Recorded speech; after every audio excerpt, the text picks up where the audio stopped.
大家好，我是海娟。今天做一个懒人版的花卷，底部是金黄焦脆的，内部是暄软咸香，特别的好吃，主要还节约了时间。看看我是怎么制作的吧。首先，盆中放入450克普通面粉、4克酵母、少许的白糖，促进发酵。用240毫升的温水和面，先把酵母化开，边倒边搅拌。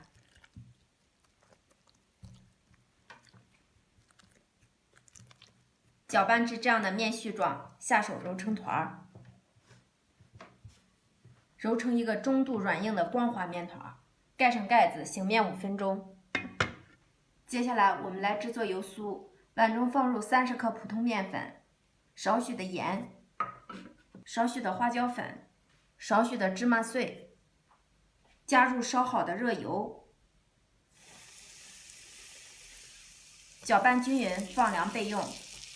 案板上撒面粉，拿出醒好的面团，不用再揉了，直接按压扁，擀成长方形大薄片儿。擀成这样长方形的大薄片儿，均匀的涂抹上一层油酥。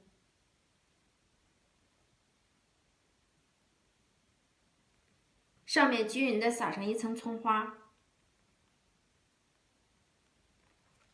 然后从底边叠起来。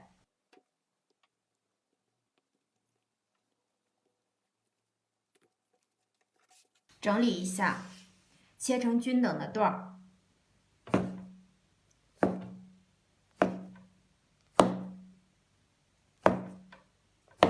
拿过一块切好的面剂，再从中间切一刀，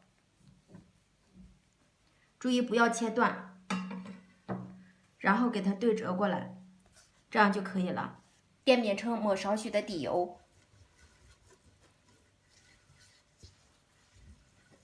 放入生坯，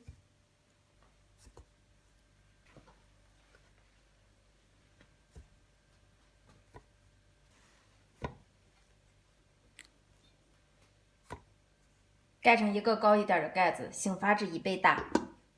看一下，花卷已经明显变胖变大，这时候开小火，先煎2分钟，2分钟后加入半杯的清水。